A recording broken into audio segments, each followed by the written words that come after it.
RM Umamaheswararao గారు మంచి కథకులు, పాత్రికేయులు, వారిని మాట్లాడవలసిందిగా ప్రార్థిస్తున్నాను.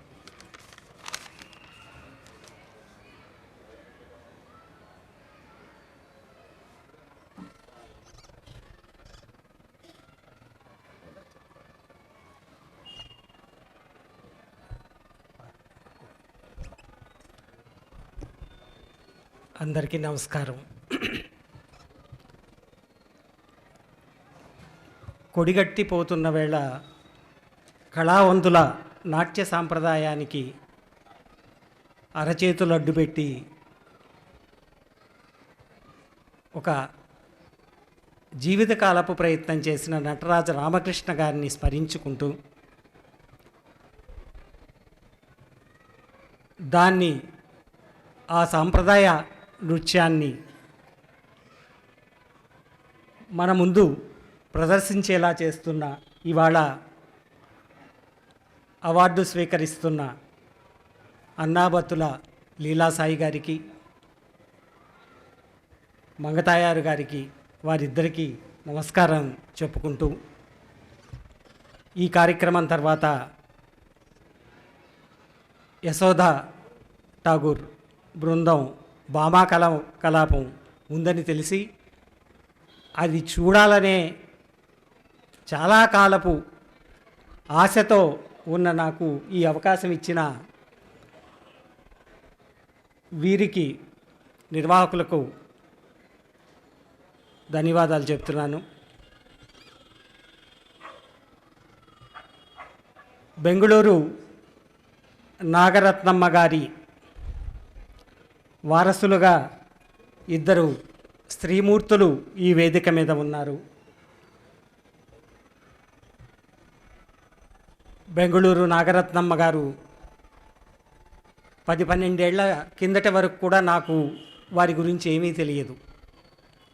వి శ్రీరామ్ గారు రాసిన, కన్నడంలో రాసిన ఒక పుస్తకాన్ని సావయం రమేష్ నాకు ఇచ్చినప్పుడు తెలుగులోకి అనువాదమైన ఆ పుస్తకాన్ని చదివిన తర్వాత నా మనశ్శరీరాలు రెండూ కూడా ఒక ఉద్వేగానికి, ఉద్విగ్న స్థితిలోకి వెళ్ళాయి. బహుశా ఒక తెలియని ఆత్మీయ బంధం ఒకటి ఆమెతో నాకున్నదని నాకు ఆ క్షణం నుంచి ఇప్పటి వరకు కూడా అనిపిస్తూనే ఉంటుంది. ఆమెని నేను చూసే అవకాశం కూడా లేదు. ఆమె నేను పుట్టకముందే గతించిన మహానుభావురాలు. అయితే ఇప్పటికీ నాకు తెలిసిన నా కుటుంబంలో నా ముందు తరం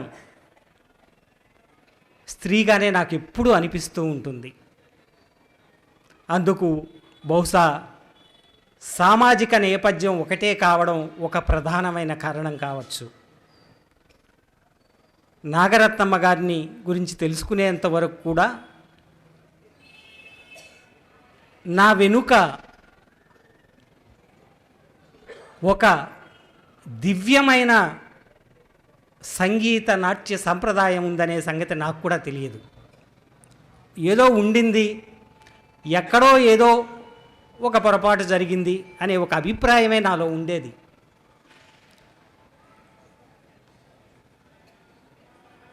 ఎప్పుడూ మా ఇంట్లో మువ్వల మోగగా నేను వినలేదు. మా నాన్న హార్మోనియం వాయించేవారు, బుర్రకథలు చెప్పేవారు, నాటకాలు వేసేవారు. అంతవరకే నాకు తెలుసు. తరువాత తరంలో ఎవరము కూడా అందుకు వారసులు కాలేకపోవడానికి కారణం ఏంటో తెలియదు. కానీ ఒక ఆసక్తిని ఎప్పుడు కనబరిచినా మా కుటుంబంలో మా నాన్న సహా అందరూ అడ్డుకునేవారు. ముఖ్యంగా గొంతు విప్పితేనో, నాట్యం నేర్చుకోవాలనే ఒక కోరికను వెలిబుచ్చితేనో ఇది కూడని పని అన్నట్లుగా అడ్డుకునేవారు. ఎందుకో తెలిసేది కాదు, ఏదో చెప్తున్నారు పెద్దవాళ్ళు వినాలి కదా అని మేమంతా మా తరం అనుకునేవాళ్ళం. నాగరత్నమ్మ గారిని తెలుసుకోవడం మొదలుపెట్టిన తర్వాతే దాని వెనుక ఒక దుఃఖపూరితమైన, ఒక వేదనాభరితమైన ఒక నేపథ్యం ఉందని అర్థమైంది. అది ఆ నేపథ్యం వెనుక ఒక ద్రోహం ఉందని కూడా నాకు ఆ తర్వాత నేను చదువుకునే క్రమంలో నాకు అర్థమైంది. ఈ ద్రోహం మనం గౌరవించుకునే, మహనీయులుగా భావించే ఒక గొప్ప పని, ఒక గొప్ప సంస్కరణను మనకు వారసత్వంగా అందించారని అనుకునే వారి నుంచి కూడా జరిగిందే అని నాకు భలే బాధ వేసింది తెలిసిన తర్వాత. కానీ నిజం అది, నిజాన్ని అంగీకరించవలసిందే. ఒక కళ, ఆ వారసులైన వారు ఇది మా కళ, ఇది మా స్వరం, ఇది మా నాట్యం అని చెప్పుకోలేని ఒక స్థితిలోకి వెళ్ళిపోయిన పరిస్థితి, అంతకన్నా దౌర్భాగ్యం ఈ సమాజంలో మరొకటి లేదు. నేను ఫలానా అని చెప్పుకోవడం గౌరవంగా, గర్వంగా ఉన్న కాలంలో నేను ఫలానా అని చెప్పుకోవడం ఒక అవమానంగా పరిణమించడం, ఇంతకన్నా అది ఒక సామాజిక పరిణామంలో జరిగిన ఒక కాలం తెచ్చిన మార్పు అయితే ఖచ్చితంగా కాదు. దాని వెనక ఒక బలమైన ప్రయత్నం ఏదో జరిగిందని నాకు ఆ పుస్తకం చదివే కనిపించింది. ఆ తర్వాత నేను సుబ్బలక్ష్మి గారి గురించి తెలుసుకున్నాను, బాలసరస్వతి గారి గురించి తెలుసుకున్నాను. ఒక్కొక్కరి గురించి తెలుసుకునే క్రమంలో నా పొరలు విడిపోవడం మొదలుపెట్టాయి. నేను నాగరత్నమ్మ గారి గురించి పరిచయం చేస్తూ ఆంధ్రజ్యోతి ఆదివారం సంచికలో ఒక వ్యాసం రాశాను.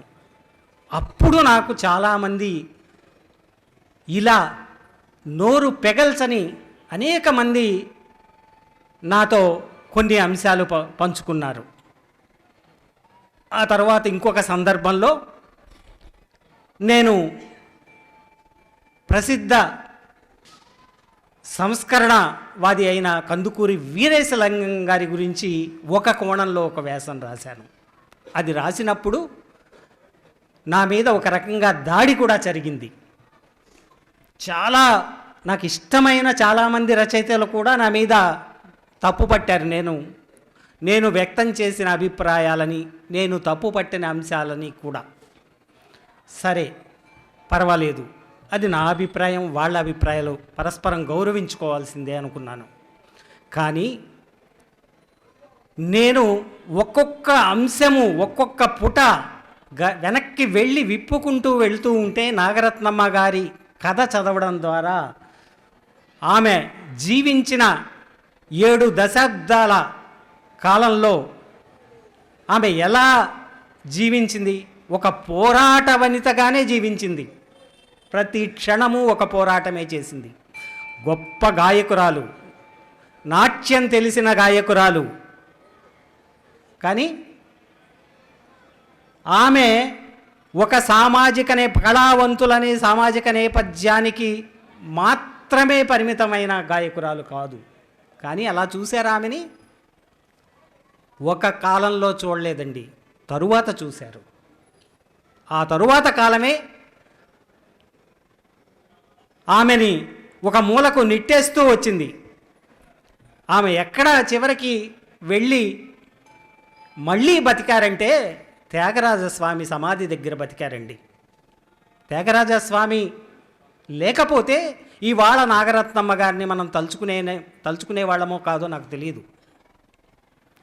సుబ్బలక్ష్మమ్మ గారిని తలుచుకుంటున్నాం, నమస్కారం చెప్పుకుంటున్నాం, గొప్ప స్వరం. అందులో ఎవరికీ ఎటువంటి భేదాభిప్రాయాలు ఉండవు. ఎక్కడో ఒక దగ్గర నాకు పదే పదే అనిపిస్తూనే ఉంటుంది. రవికృష్ణ గారు కూడా నేను అభిప్రాయం వ్యక్తం చేసినప్పుడు ఆయన విభేదించారు ఆ అభిప్రాయంతో. నాగరత్నమ్మ గారిలాగా సుబ్బలక్ష్మి గారు కూడా వేదికెక్కి నేను దేవదాసిని, నేను దేవదాసి కుటుంబం నుంచి వచ్చాను అని చెప్పి పాట పాడడం మొదలుపెట్టుంటే ఆమెకి భారతరత్న దక్కి ఉండేదా, దక్కనిచ్చేవారా అనే ప్రశ్న నేను వేశాను. నేనే కాదు, నా ముందు టిఎం కృష్ణ గారు కూడా అదే అభిప్రాయాన్ని వ్యక్తం చేశారు. చాలామంది చేస్తున్నారు. సమాధానాలు ఉండవు కొన్నిటికి. వాటిల్ని అలా తోసేయడమే సమాజంలో అదొక రకమైన వ్యూహం. ఆ వ్యూహం కూడా జరుగుతూనే ఉంటుంది ఎప్పుడు. నాట్యము, సంగీతము ఈ రెండు కళారంగాలకు సంబంధించిన అత్యున్నతమైన అంశాలని బ్రిటిష్ కాలం నుంచి ఎలా చూస్తూ వచ్చారు అని పరిశీలించినప్పుడు నాగరత్నమ్మ గారిని, సుబ్బలక్ష్మి గారిని చదువుకున్నప్పుడు నాకు అర్థమవుతూ వచ్చింది. ఎక్కడో బయట నుంచి వచ్చారు, మనల్ని పరిపాలించడానికి వచ్చిన, వ్యాపారం చేసుకోవడానికి వచ్చిన వాళ్ళు పరిపాలకులుగా మారిన క్రమంలో ఈ దేశం మీద పట్టు సాధించడానికి, ఈ దేశపు ప్రజల మీద పాలన మీద పట్టు సాధించడానికి చేసిన ప్రయత్నాల్లో అనేక సందర్భాల్లో వాళ్ళు విఫలమయ్యారు. అధికారం వాళ్ళ చేతుల్లోకి రావచ్చు, కానీ పరిపాలన, ప్రజల మీద పరిపాలన వాళ్ళ చేతుల్లోకి రాలేదు. ప్రజల అభిప్రాయాల్లో మార్పు తేలేకపోయారు. ఈ దేశపు సంప్రదాయము, సంస్కృతి, నమ్మకాలు, ఆ బలం వాళ్ళని గడగడలాడించాయి బ్రిటిష్ ప్రభువులని. అందుకనే బహుశా మెకంజీ గారు అనుకుంటాను, పార్లమెంటులో, బ్రిటిష్ పార్లమెంటులో ఆయన ఒక ఉపన్యాసం చేస్తూ ఆ విషయాన్ని ప్రస్తావించాడు కూడా. భారతదేశపు సంస్కృతి మీద, నమ్మకాల మీద మనం వాటిని బెదరగొట్టకపోతే, ఇవి తప్పు అని నిరూపించకపోతే మనం ఎప్పటికీ ఆ దేశాన్ని పరిపాలించలేము అనే అభిప్రాయాన్ని ఆయన మెకాలే అభిప్రాయాన్ని వ్యక్తం చేశారు. అక్కడ నుంచి మొదలైంది ఇదంతా కూడా. పరిపాలన కోసం వారు చేసిన ప్రయత్నాల్లో భాగంగానే అప్పటికి మన దేశం నుంచి కూడా బ్రిటిష్ వారి కోట్లు వేసుకుని, మన ధోతీలే కట్టుకుని, వాటి మీద కోట్లు తొడుక్కుని, వాళ్ళకి దగ్గరైన వాళ్ళకి తప్పదు కదా, కావాలి ఎవరో ఒకరు దుబాసీలు కావాలి, ఇక్కడ విశేషాలు చెప్పేవాళ్ళు కావాలి, ఇక్కడ సమాచారం చెప్పేవాళ్ళు కావాలి.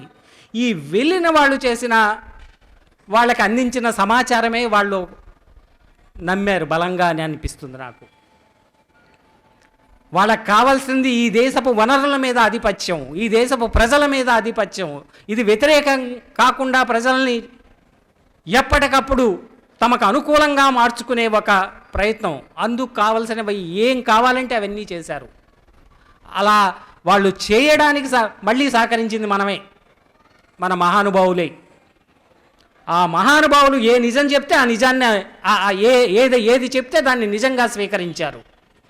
ఆ స్వీకరించి వారు అమలు చేసిన అనేక దుర్మార్గాల్లో, బ్రిటిష్ వారు అమలు చేసిన అనేక దుర్మార్గాల్లో ఒకటి కళ మీద జరిగిన దాడి అని నాకు అర్థమైంది. వ్యభిచారులు అనే ముద్ర వేయడానికి అప్పటికి సమాజంలో కళావంతులనే పేరు తర్వాత వచ్చింది. దేవుడి దాసీలుగా ఉన్నవారు, దేవుడు సేవలో ఉన్నవారు, నాట్య సంగీతాలతో పాటు దేవుడి గుడిలో అవసరమైన కడగడం, తుడవడం, ఇటువంటి పనులు, దీపాలు వెలిగించడం, ఈ పనులు చేస్తున్న వాళ్ళు, వీళ్ళందరినీ ముందుగా ఒక కులంగా మార్చివేశారు. ఆ తర్వాత కులాన్ని దేవుడికి దూరం చేశారు. ఆలయానికి దీనికి సంబంధం లేదనే, ఇది ఒక మాటగా చేసిన ప్రయత్నం కాదు. 1800 చివర్లలోనే మొదలైంది ఆ ప్రయత్నం. దురదృష్టవశాత్తు డాక్టర్ ముత్తులక్ష్మీరెడ్డి ఆమె దానికి ఒక పావుగా ఉపయోగపడ్డారు బ్రిటిష్ వారికి. ఆమె ఒక పోరాటమే చేశారు. ఈ దేవదాసి వృత్తి అనే పేరుతో దాన్ని నిషేధించడానికి ఆమె చాలా పెద్ద పోరాటమే చేశారు. ఆ పోరాటానికి వ్యతిరేకంగా నిలబడి చివరి కంట నిలబడి ఎదుర్కొన్న ధీశాలి బెంగళూరు నాగరత్నమ్మ. ఇది బ్రిటిష్ వారి తెలివితేటలు, బ్రిటిష్ వారికి మడుగులొత్తిన వారి తెలివితేటలు ఏంటంటే ఇక్కడ ఒకే సామాజిక వర్గాన్ని రెండుగా విడదీసి 2 శత్రు శిబిరాలుగా నిలబెట్టారండి. ఆ శత్రు శిబిరాలు కొట్టుకునేటట్టు చూసి ఆనందించారు. వ్యభిచారం అనే ముద్ర వేసి వ్యభిచారాన్ని నిషేధించడం న్యాయమే కదా అనే ఒక అభిప్రాయాన్ని కలిగించారు. ఐరోపా వాసులకేం తెలుసు ఈ దేశంలో సాంప్రదాయాల గురించి? భర్త లేకపోతే, పెళ్ళి లేకపోతే అదొక దుస్సంప్రదాయం కింద భావించారు వారు. ఎందుకంటే వాళ్ళకి తెలియదు అది. ఈ దేశంలో చదువు ఆడవాళ్ళకి నిషేధం అని చెప్పిన కాలంలో చదువుకునే సామాజికంగా చదువుకోవడానికి అర్హత కలిగిన ఏకైక సామాజిక వర్గం దేవుడి దగ్గర ఉన్న ఈ వర్గం మాత్రమే. ఈ వృత్తిలో ఉన్న నాట్య సంగీత ఆ రెండింటినీ ఆశ్రయించిన వారు మాత్రమే. వాటికి అవసరం చదువు, అందుకనే చదువుకున్నారు. బెంగళూరు నాగరత్నమ్మ గారు కన్నడ నాట పుట్టారు, మాతృభాష కన్నడం. తమిళం చక్కగా చదువుకున్నారు, రాయగలరు, పాడగలరు. తెలుగులో పాండిత్యం ఉంది, పద్యాలు కూడా రాశారు. సంస్కృతం బాగా తెలిసిన సంస్కృత పండితులతో వాదోపవాదాలు చేయగలిగిన మహాపండితురాలు. దీన్ని భరించడం కష్టమండి. ఈ పాండిత్యాన్ని చదివే వద్దనుకున్న ఆడవాళ్ళు చదువుకుని ఒక సవాలు చేయడం ఏమిటి? అది తట్టుకోవడం మగ ప్రపంచానికి చాలా కష్టమైంది. అందులో ఒక మగ ప్రపంచానికి వాళ్ళు భరించలేకపోయారు. అందుబాటులో ఉన్నారు బ్రిటిష్ పాలకులు, పక్కనే ఉన్నారు. వాళ్ళకి ప్రతిదీ వీళ్ళు చెప్పిందే వేదం చెప్పారు. ఇది ఒక చెడ్డ సాంప్రదాయము, దీనివల్ల సమాజం పాడైపోతుంది, నాశనం అయిపోతుంది అని. వేశ్యావృత్తి నిషేధించాము, దేవదాసి వ్యవస్థని అని భారతదేశానికి 1947లో స్వాతంత్రం వస్తే 1945లో ఈ వర్గానికి పూర్తిగా స్వాతంత్రం పోయింది. 48లో ఆ చట్టం చేశారు. నిషేధించారా? మరి వాళ్ళు చెప్పిన కారణం ఏంటి? వేశ్యావృత్తి దీంతో అంతమైపోతుంది. వేశ్యావృత్తి అంతమైపోయిందా? వ్యభిచారం లేదా ఈ సమాజంలో? మరి మీరు చేసిన మహాకార్యం ఫలితం కనిపించాలి కదా, ఎందుకు కనిపించలేదు? ఈ ప్రశ్నలు వేసుకుని ఈ ప్రశ్నలకి అర్థాలని, ఈ ప్రశ్నలకి సమాధానాలని కనుక కొంచెం వెతుక్కుంటూ వెనక్కి వెళ్ళగలిగితే గౌరవించండి చాలు, అంతకంటే ఇంకేమీ లేదు. ఇది ఒక కళ. ఈ కళ మాది అని చెప్పుకునే ధైర్యం లేని స్థితిలో ఉన్న ఒక సామాజిక వర్గం ఇవాళ రకరకాల కులాల పేరుతో, రకరకాల వేరే కవచాలు తొడుక్కొని అడిగిపోయిన స్థితిలో కునారిల్లుతున్న కాలంలో కాదు, ఈ కళ మీదే, ఈ కళకు వారసులు మీరే. సంగీత నాట్యాలు మీ దగ్గర నుంచే ఈ సమాజానికి అందాయి, మీ ద్వారానే అందాయని ఒక నమస్కారం పెట్టుకునే ఒక వాతావరణం ఇవాళ అవసరమని నేను భావిస్తూ ఉన్నాను. అందులో భాగంగానే ఈ కార్యక్రమం. ఈ ఇద్దరు మహానుభావులకు నమస్కారం పెట్టుకోవడం అంటే వారి వారసత్వాన్ని, కళావంతుల సంగీత నాట్య కళా వారసత్వాన్ని గౌరవించడంగా నేను భావిస్తూ వారికి నమస్కారం పెట్టుకుంటూ మిమ్మల్ని కూడా అభ్యర్థిస్తూ సెలవు తీసుకుంటున్నాను.